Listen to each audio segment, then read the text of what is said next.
In today's video, I will show you what a day in my life looks like getting ready for the week. This is how I manage a busy household, being a full-time housewife while working a part-time job. In a typical week, my husband will work 5 to 6, 10 to 14-hour days. I work Wednesday through Friday.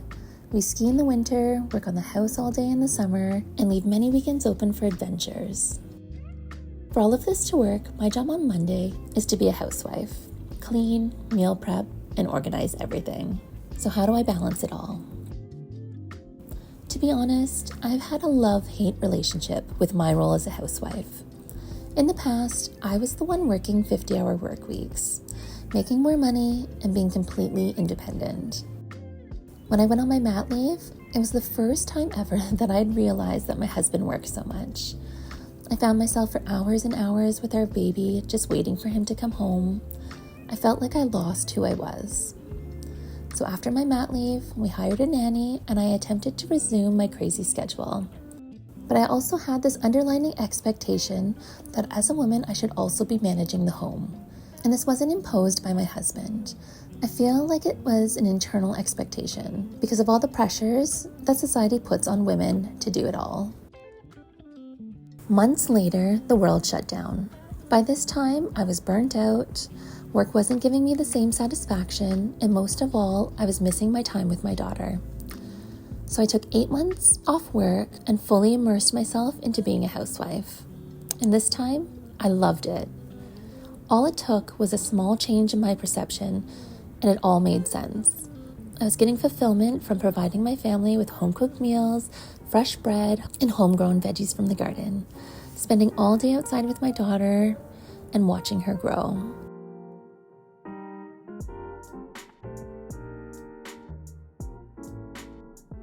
When it was time for me to go back to work, I knew I needed some balance. So I quit my job that I had been at forever and went down to 3 days a week. And I'm so grateful for this opportunity. I know not everyone can take 8 months off work just to find their purpose or work part-time. I have so much respect for single parents and those who are hustling just to get by. I know how lucky I am. And that's exactly what I tell myself when I'm staring at clothes on the floor, making my grocery list, and planning for the week.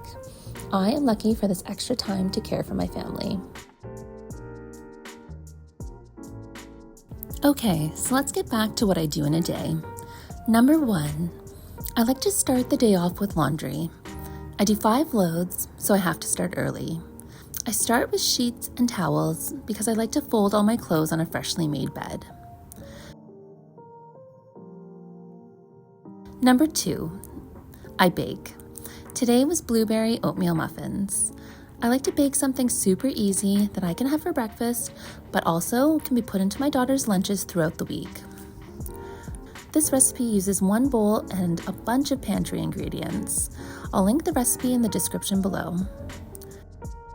Number 3, I tidy the house, clean the kitchen, put away the arts and crafts from the weekend, and vacuum.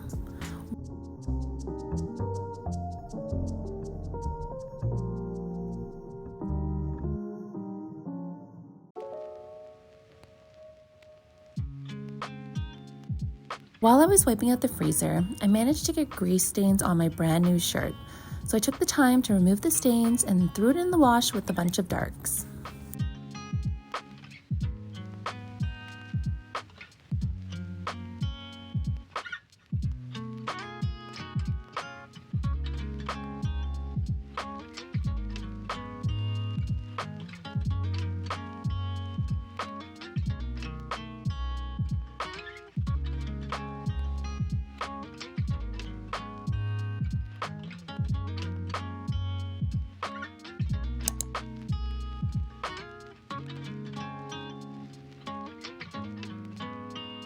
Number 4, meal prep.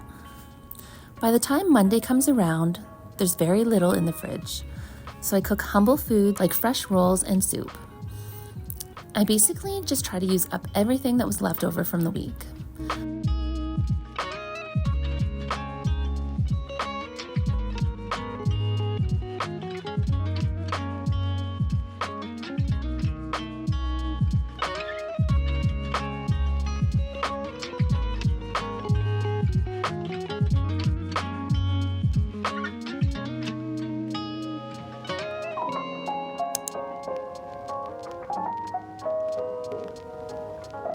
My coconut veggie soup is a go-to.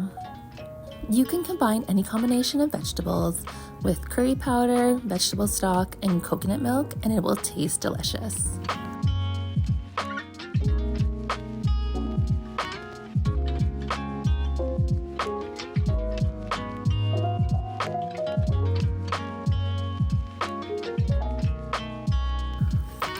For the rolls, after letting it rest for 10 minutes, I fold the dough, turn it a quarter, fold it again, and do this 4 times. Cover it back up and let it sit for another 10 minutes.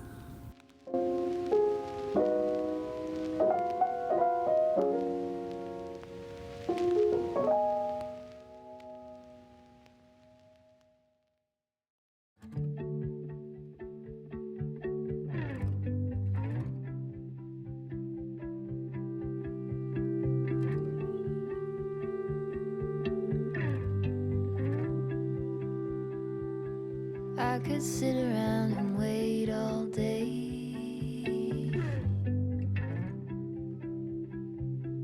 You lay easy on my mind, like a candle I just burn away. I had almost a full bag of carrots left at the end of the week, and my family loves pickled carrots. So I decided to do a quick pickle that we could snack on over the next few days. I cut the carrots so they stand tall in the jar, and then it was back to the rolls.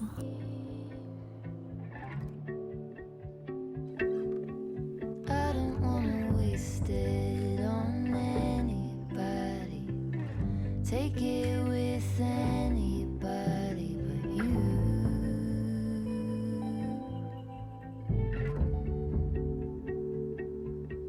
I wet my hands, folded it, turned it, and did this 4 more times. As you can see, it becomes a lot more elastic as the gluten develops.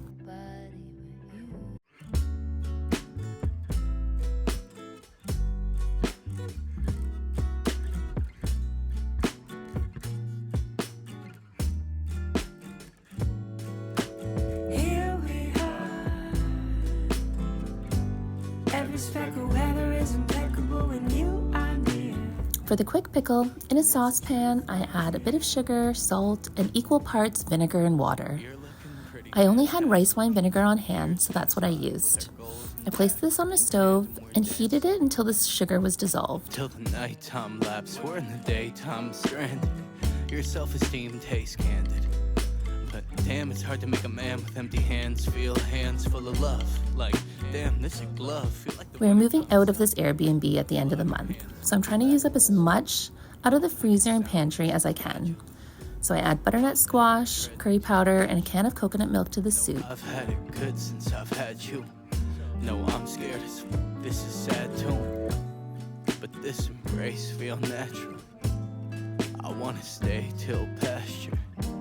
Even if it means I gotta face the music and hear the sound of being happy. I also add a cup or so of frozen peas, cook it until they're warm through, and then ladle the soup into the jars to be eaten for lunches or frozen for later in the week. And that's the truth, my dear.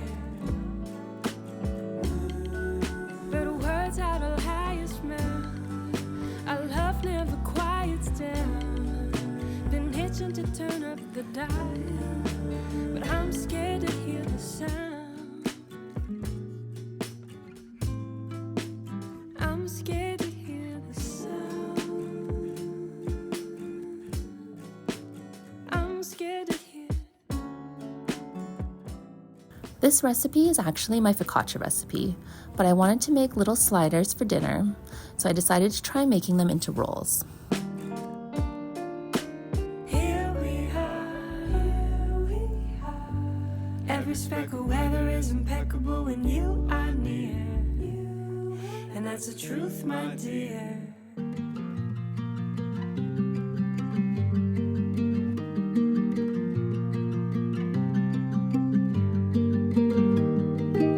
I grabbed and pinched the dough into balls and added them to a silicone muffin tray. Instead of flouring my hands, I wet them so the dough doesn't stick. I add a little bit of water to the top so that they don't dry out as they rise. Place them into an oven with the light on and let them proof for an hour.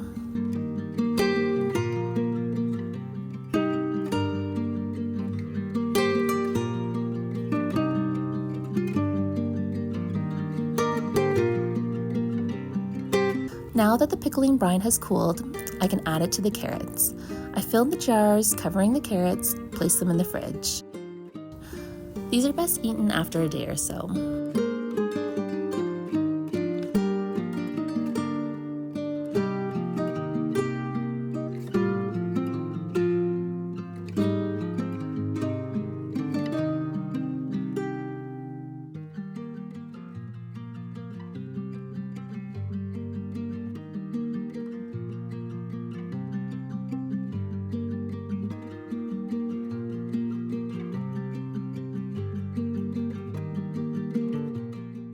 I clean the kitchen, hand wash everything that doesn't go in the dishwasher, and then sit down with a bowl of soup for lunch.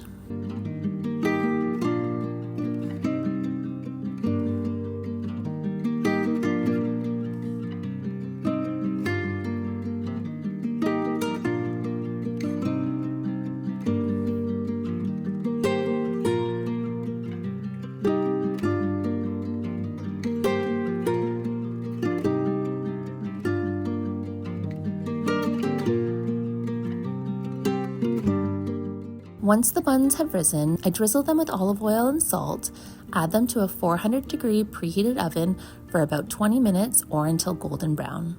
They turned out perfectly.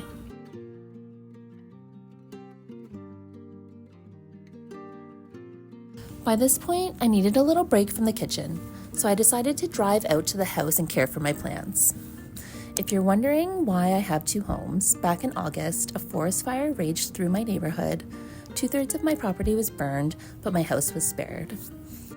Unfortunately, we had severe smoke damage, so almost everything had to go, and the house had to be gutted. So the last thing I do before getting my daughter from school is meal planning. I gather recipes, make grocery lists, and plan out the meals for the week. My daughter goes to acro classes after school, I go grocery shopping, and that's it, a full day of preparing for the week. If you've enjoyed this video, hit the thumbs up button and subscribe. See you next time.